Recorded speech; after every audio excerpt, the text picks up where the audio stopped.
Hello 2025, Cygnus Jason here with Gameside, finally ready to get back into the swing of things. I've been hard at work doing, well, nothing at all. What are you doing? I logged at least 100 hours achievement hunting in Darktide. I spent about the same amount of time leveling my classes in Space Marine 2. I've been enjoying the hell out of Marvel Rivals. I got a brand new PC, which brought its own set of problems for how I do these videos. And throughout all of that, I was suffering varying degrees of awful under constant attack from some unholy hybrid of a sinus infection and pneumonia. Regardless, it's a new year of this, and I'm ready to get back to it. Today's subject is a nifty little game which was on the Epic Games Store for quite some time before making the move to Steam not too long ago. A dark fantasy FPS roguelite called Witchfire. The Astronauts is an indie video game developer based in the beautiful capital city of Warsaw, Poland. The studio was founded in 2012 by, oh boy, here we go, Adrian Chmielarz, Michał Kosaradzki, and Andrzej Poznański? Definitely butchered all of those, but anyway. Those three just happen to be the three founders of the better-known dev studio People Can Fly, known for such works as Bulletstorm, Outriders, and their hand in developing Fortnite alongside Epic Games. The Astronauts was founded in response to Tencent's buy-in of Epic Games and their effort to push games as a service. You know, that business model we all know and love. Adrian was concerned that there would no longer be room for the story-focused games that he wanted to make, so he left. In the time since their founding, the Astronauts have developed exactly two games: The Vanishing of Ethan Carter, which I've heard is very good, and Witchfire, which was announced in 2017 and entered early access in September of 2023. Now, being an early access title, just about everything I'm going to talk about is subject to change prior to or in the release of the 1.0 update that will mean the base game has officially launched. That being said, I can maybe attempt to separate the bones of the game from its looser parts, i.e. recognize what mechanics are core parts of the game and what will probably be reworked. The story of Witchfire is one such topic that could be elaborated on. You are a witch hunter called a prayer, a wicked sinner turned undead assassin anointed to perform holy work by the Pope himself, and sustained by a source of magic called Witchfire. Prayers are tasked with hunting witches and their servants, both of which are prime sources for the witchfire that fuels a prayer's existence. The means to the witch's grisly end are in your hands, or rather, they will be once you find the right guns and magic for the task. The Shrouded Hermitorium is your base of operations as a prayer, positioned just outside the lands being influenced by the witch that you're after. There are a handful of amenities here that you'll routinely make use of, usually allowing for functions you cannot currently perform in the field, so let's quickly go over those. The Ascension Shrine is where you expend volatile witchfire, which is mostly gained from slain enemies, in order to level up and improve your character stats. Leveling and stats both work in RPG fashion, so it's up to you to develop stats that complement your style of play. I know similar RPGs like to do this, but certain stats are not required to use certain weapons or spells in Witchfire, which is a relief. The Alchemy Station allows you to use the ingredients you find whilst out on expeditions in order to craft incense. Incense carries a helpful buff which is applied for the duration of your next expedition. It used to be that you had to remember to craft your healing elixirs before every expedition, and, being your primary method of healing, you could probably understand how forgetting to do that would suck. Luckily, that was recently tweaked so that you always enter expeditions with elixirs. Mixing an incense buff is entirely optional, but you definitely want every advantage you can get while on an expedition. Trust me on this. The Workshop Mirror is a fun one. It's a mirror that functions as a two-way portal to the Vatican Workshop. You drop in gold that you find on expeditions, and this funds the research necessary to provide you with new weapons, new spells, accessories, and more. You can't choose specific guns or spells to research.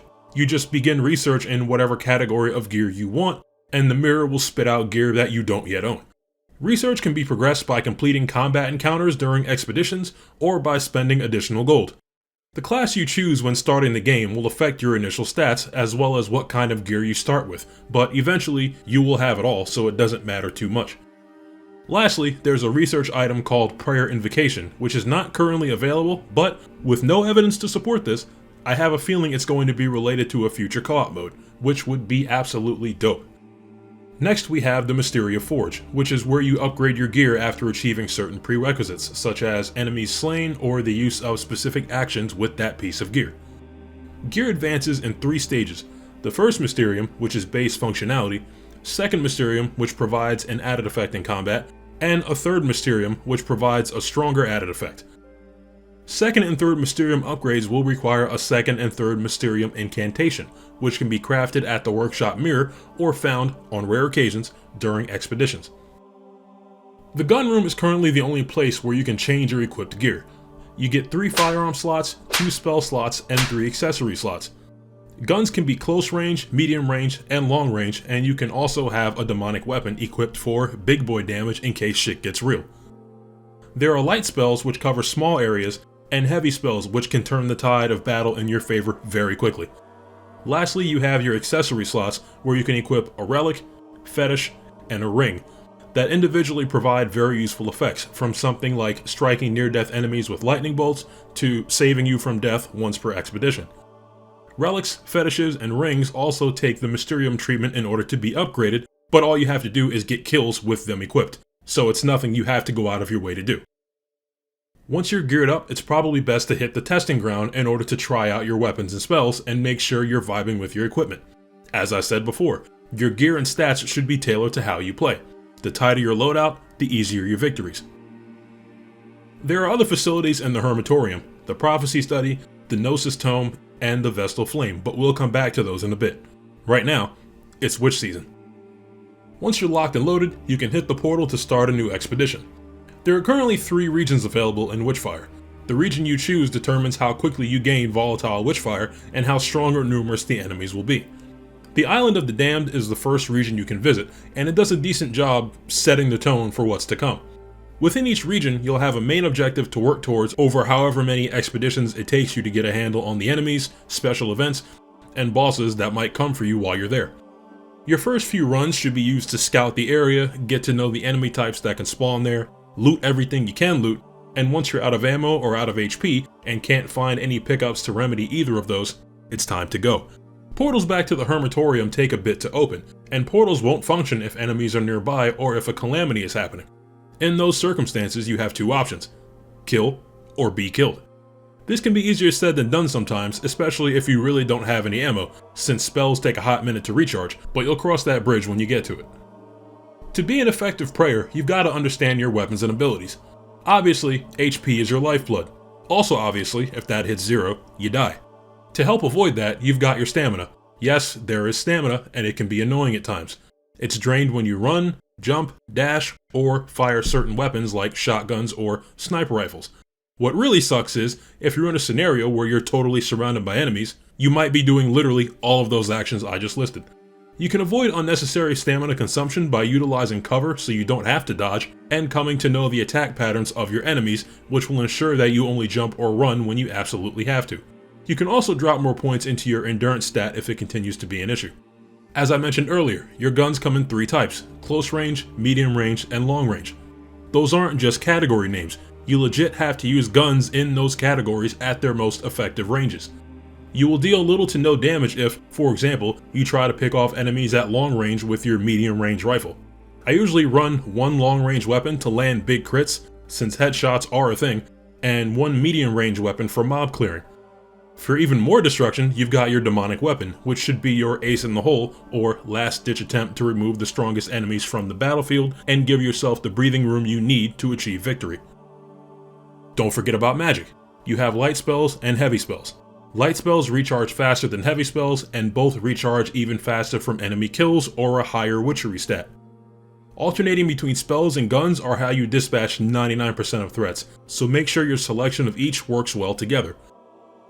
You also get a powered melee attack that can briefly stun normal enemies and takes a bit to recharge. I use it to finish off half-dead enemies to conserve ammo. Then there's your dash, which is the fastest way for you to get out of the way. Dashes heavily consume stamina, so try to use them sparingly. Going back to stamina conservation, if you dash while looking at an enemy, you'll briefly see their weak points, represented by a floating ball of energy. Shooting every weak point will stun that enemy for a few seconds, leaving them wide open for crits or high damage. Last but not least, your jumps, which allow for verticality, can be used to gain the high ground on your enemies who clearly underestimate your power, and you can pick them off one by one from relative safety. Unfortunately, you can't dash while in midair, which I hope they allow for in the future, because the amount of times a particularly fast enemy has been standing directly underneath me, waiting for me to land so it can shank me in the cheeks, is higher than I'd like to admit. Killing enemies and looting certain spots or chests will reward Volatile Witchfire, which you need to level up. Killing enemies also progresses your equipped gear's current Mysterium, which is necessary for gear upgrades. As I said before, any research currently underway at the workshop mirror progresses after each combat encounter during expeditions. The stronger or more useful the gear is that you're researching, the more encounters it will take. For those reasons alone, it's worth killing as many enemies as you possibly can before exiting each expedition. That doesn't mean you should be reckless though. You can only carry a few healing elixirs with you, and it's not guaranteed you'll find many more of them for the duration of your expedition, so try not to burn through them. A feature I truly appreciate is that if an enemy or chest drops something you don't currently have room for, like ammo or healing elixirs, the drops don't despawn unless you leave that expedition, so you can always come back later on and grab them if you need them. Taking damage from enemies, from traps, or getting cursed by any treasures you try to loot will increase the calamity gauge in the upper left corner. Should that gauge fill, a calamity will start. While calamity is active, it will wear on your sanity, and your HP will take a large hit each time your sanity gauge depletes, so time is of the essence. Also, I can't exactly pinpoint why it happens, but sometimes when a calamity starts, it will cut your HP bar down to a pittance, essentially meaning you'll be one hit away from death until the calamity has ended. You can destroy the calamity catalyst marked on your main map and minimap, or fulfill an alternative objective to end the calamity, like killing enemies. I usually always kill the enemies because the catalyst will always spawn across the damn country from where I am. One single time, the catalyst spawned within line of sight, so I promptly shut that shit down before it even began. There are other types of special events that can happen as well, like ambushes or cursed chests. But those, as well as catalysts, don't currently happen in the first region, so make sure you're very prepared before heading to any of the other regions besides that one. The best tip for survival I can give you is, there will be times when you're feeling good. You're slaying enemies, left, right, and center, everything is great, and then that feeling of superiority is quickly replaced with dread because you weren't managing your stamina, and now you're surrounded and blocked in a corner. Or you took a particularly nasty hit, and your remaining HP was definitely not what you thought it was. Never let your guard down. If the witch's minions get the better of you and you end up dying, you'll drop all of your volatile witchfire in the exact spot where you died, and you'll be sent back to the Hermitorium. You will also lose everything in the Unbound tab of your inventory, but the volatile witchfire is usually more important, so once you're ready for revenge, head back in and get your witchfire back. Now is probably a good time to mention, witchfire can also be found in clusters or crystals and stored in your bound inventory with all your other consumable items, able to be used whenever. So if you need to get your hands on some witchfire immediately, or you're short a few thousand witchfire for a level up, you can pop a crystal or two and be good to go. The roguelite part of witchfire comes in two forms: your gear and your stats, which are permanent, and the arcana, which are not. If you look at your map while on an expedition, each skull icon is a dangerous area. Go there, shoot everything, and upon slaying the last enemy of the encounter, you get to choose an arcana, a buff that will persist for the duration of the expedition, making each subsequent dangerous area, event, or boss just a bit easier or a bit more rewarding. Arcana can grant things like faster spell recharge, increased or additional elemental effects for weapons or spells, increases to the drop rates for healing elixirs and ammunition, increased HP or HP recovery, increased stamina recovery, and the list goes on. There are 7 rows of Arcana slots with 3 slots per row, and each time you complete a dangerous area, you'll get to pick 1 Arcana per row. 2 selectable Arcana are immediately visible, and the third one can be uncovered for selection using white raven feathers found in chests around the region or from events. White raven feathers can also be spent to unlock multiple Arcana per row, which will help you a whole lot depending on your options. There's a way to focus the possible Arcana selection for a row down to one type, and this is where the prophecy study comes into play. There's a prophecy slot for each row of Arcana, and a prophecy not only limits what kind of Arcana can occur in that row, but also an added effect depending on which Arcana slot the prophecy is tied to. For example, the prophecy of Earth Element. Its focus is that the Arcana granted to that row will all be tied to the Earth Element, And the actual effect, Omen of the Raven, increases the power of each awakened arcana in its row while I'm in possession of at least 5 white raven feathers. Simple enough, right? While exploring maps, you may come across barriers that you can't pass through, intangible chests, or other weird occurrences. These can be unlocked or perceived depending on your Gnosis level. The Gnosis Tome is a book uncovered in the Hermitorium. After fulfilling what it asks of you, your Gnosis level will increase, granting you access to new areas and useful secrets across each region. A higher Gnosis level means new and stronger enemies, but it also brings a bunch of benefits like access to secret locations and increased Witchfire gains, so it's worthwhile to level your Gnosis whenever you can. Unlocking the Gnosis Tome Room also releases the Collector, a merchant who wanders the Hermitorium with an inventory full of wares you may be interested in purchasing. If you'd like an additional reason to kill the Witch's underlings, you've got the Vestal Flame. Once you're at the right Gnosis level to access the Vestal Flame, you can spend Volatile Witchfire to take on a quest called Echoes for the Flame to find prayer echoes in your next expedition. You can't find the sum total of echoes you need in a single expedition, so you'll have to grab the quest multiple times. Once you amass 50 echoes, and also find at least 3 mass shards of any fallen prayer, you can awaken that fallen prayer, and during your next expedition, you can sacrifice a portion of your Volatile Witchfire to activate their buff for the remainder of that expedition. At the moment, it's just a buff and not a companion that follows you into battle, which is exactly what I thought it would be. But, funny enough, that's an update that the devs are already working on. Keeping in mind everything I've explained up to now, I want to make it clear. For an early access game, Witchfire is pretty damn good. While the whole stamina thing does make me mad, get me killed, or both, all the mechanics work well enough together to provide a unique and enjoyable experience most of the time. So, out of everything I've spoken on so far, what works and what doesn't? I initially thought I needed a literal iceberg of lore for this game, but I think that's because I'm so used to Warhammer 40k, where even a stories have 100 stories under a dozen more stories. For a roguelite, the opening explanation of Witchfire gives you the who, what, where, why, and how, but it feels like someone just handed me a pamphlet and rushed me down the line in a sense. Maybe introduce some NPC helpers you can hire to increase the functionality of any of the Hermitorium stations.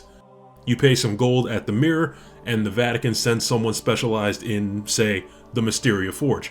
That person will decrease the Mysterium requirements on weapon enhancements by a small percentage, and maybe drop some dialogue that helps with world building, enriching the experience, and even opening the door to some side quests. What else? The Arcana and Prophecies will likely get reworked. It's core to the roguelike part of the game, so it should feel a little more involved. The choice between Arcana usually takes between 0 and 3 seconds, so there's no real hard choice to be had whenever I have to pick.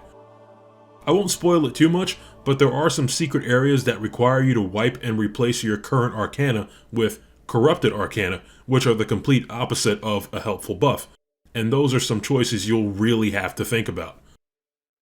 Since prophecies are tied to the Arcana, just spitballing here, but I'm thinking maybe instead of finding whole prophecies, you find bits and pieces of Holy Scripture and you thread those pieces together into your own custom prophecy, providing a customized combination of the benefits and limitations that prophecies already provide.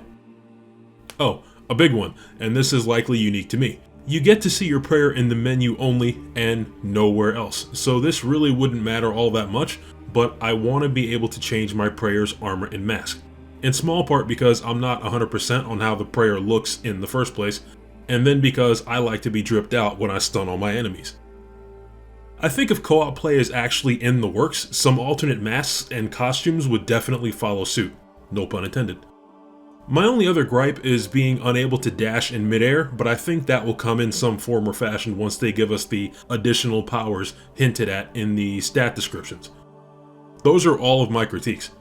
Nothing groundbreaking, but still probably in the vein of what future updates will look like. Of course, being in the middle of early access, I'm sure that the astronauts will bless Witchfire with many updates and expansions, rounding out the game, shaping it into the AAA title I know it can be, and compelling me to drop yet another 21 hours into it. But that's just my 2 cents. Witchfire is available now, currently only on PC, but I'm sure we'll make the jump to consoles at some point after its official launch. Right now, the game is $40, but if I know early access games like I think I do, there's a good chance that the price will increase once the game officially launches. So if the game interests you and you want to support the devs, pick it up sooner rather than later. Make sure you leave a like if you enjoyed the video, and subscribe if you want to see more. This has been your prayer, Cygnus Jason, and I'm off to clap some witches.